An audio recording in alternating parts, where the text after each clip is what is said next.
tú, Padre. ¿Cuántos somos controladores? Yo nada más lo felicito.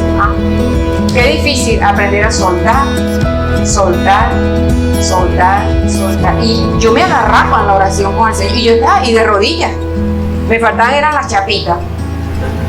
Pero de rodillas. Y yo... Y el Señor suelta. Mientras no suelta, te vas a quedar estancada ahí. Y ahora, Señor, haz tú. Ahora me da miedo hacer yo. Sin Él, ahora dirígeme, háblame claro, dime, pero al principio es difícil. Estrategia número 7, haga reestructuración cognitiva. La reestructuración cognitiva es científica. Se trata de cambiar un pensamiento por otro. Así, aquí se habla un poquito de neurociencia sencilla. Hablemos ciencia sencilla. Se trata de que cambiar un pensamiento por otro. Vean, la neurobiología explica que el cerebro es moldeable a los impulsos que recibe en funcionamiento, cuidado, ¿sí? No en anatomía, sino el cerebro recibe un impulso a través del pensamiento y hace una forma. Ese pensamiento se queda allí. Si ese pensamiento usted no lo cambia, si ese pensamiento usted no lo identifica, si no es sano y usted no intenta cambiarlo, él se queda y él viene con más fuerza y eso pasa a ser parte de su red neuronal. Todo impacto, por ejemplo, un divorcio que es un evento patógeno, cuando un divorcio se da de mala manera, que están los niños, que los niños sufren, cuando uno atiende ese tipo de cosas, uno lo primero que le dice a los papás o a los niños es que, o sea, que los prepara a los papás, que eso fue un evento traumático porque es un evento patógeno. Los eventos patógenos son traumas que los niños, sobre todo pasan los niños, que no pueden controlar lo que está pasando a su alrededor, sino que les toca vivir partidas, duelos, les toca vivir porque ellos no pueden controlar y eso deja en ellos una formación. Cambie lo que usted tiene en la mente, tiene que cambiar esa información. Y le pregunto cuántos crecieron en un hogar católico, porque ustedes recuerdan cuando hicieron su primera comunión. Ajá. Casi siempre, ¿por qué recuerda la primera comunión y no recuerda una semana antes? Porque la semana antes no fue un evento importante para usted, pero la primera comunión sí. Entonces se queda en la memoria nésica, la que almacena, la que atesora. Así pasa con los eventos traumáticos, con los eventos felices, con los eventos fuertes en su vida. Eso queda almacenado porque eso ya llega a ser parte de su red neuronal. Cuando usted se enamoró, cuando usted se divorció, cuando usted lo dejaron plantado. O sea, cosas impactantes en su vida. Yo siempre recuerdo cuando mi papá se iba de la casa, que nunca se fue, pero él amenazaba con irse. Yo veía las bolsitas porque mi mamá lo degradaba. Mi mamá le metía la ropa en no le daba las maletas, sino de harina pan, las bolsas de las pacas.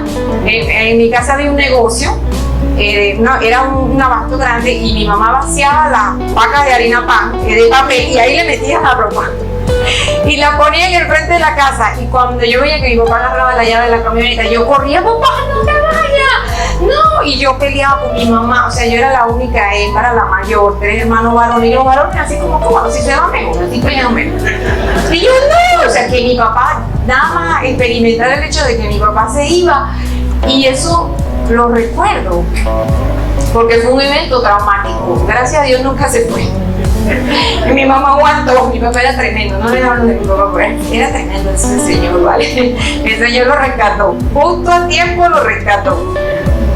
Estrategia número 8, renovación de la mente. En Romanos, capítulo 12, versículo 2, el Señor nos dice, no imiten las conductas ni las costumbres de este mundo.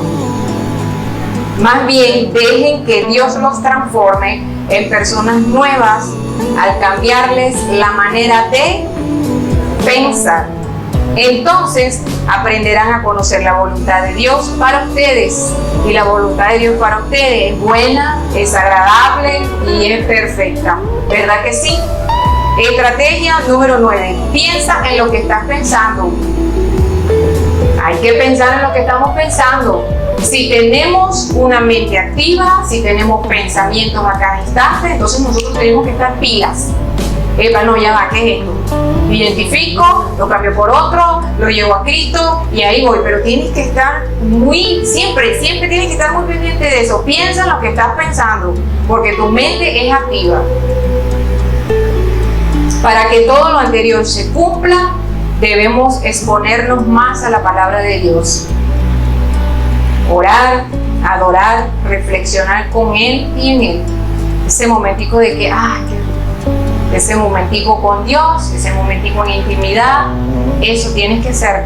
Reemplaza lo aprendido, los malos valores, las cosas que por los años llevamos con ellas, las conductas aprendidas. Son tan fuertes como la genética. Solo un especialista en conducta puede identificar cuando una conducta es aprendida y genética, pero las conductas aprendidas pasan a ser parte de nuestro repertorio conductual. Porque fue lo que vimos y oímos y aprendimos desde niños. Y muchas veces estamos mal y creemos que está bien porque mi papá hizo, porque en la casa se hizo, porque es así. Y no es así. Se han constituido fuertes fortalezas como las mentiras, las manipulaciones. Las personas llegan al punto de automanipularse, o sea, de autoengañarse creyendo que eso que hacen está bien. Hay que tener mucho cuidado con eso. Debemos ver qué tanto se parecen nuestros pensamientos a la mente de Cristo. Esa es la única comparación sana. No se compare con otro ser humano. Siempre con el Señor. ¿Cómo voy, Señor? Tú dices que yo haga esto, estoy haciendo esto. Y ahí usted va. Compárese cómo va usted acorde con Él. A mí me encanta estudiar y me encanta la gente inteligente. Por eso yo me enamoré de Jesucristo. Y cuando yo veo la palabra de Dios, Dios mío, yo no sé cuántos años yo he pasado estudiando. Pero todo está en la Biblia. O sea, Señor, todo está en la Biblia. Y les digo que me encanta la gente inteligente porque Albert Einstein decía, qué locura es creer que haciendo la misma cosa vas a tener resultados diferentes. ¿Han escuchado eso? Y es verdad.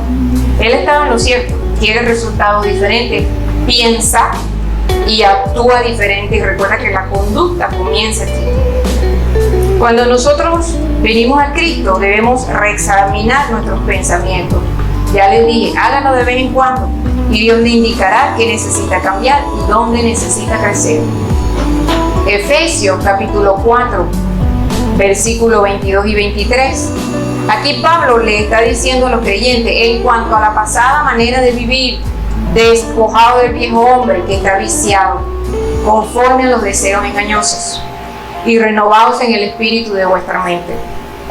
El Señor habla de la mente y de los pensamientos. Entonces, si el Señor habla de la mente sí existe, la mente funciona.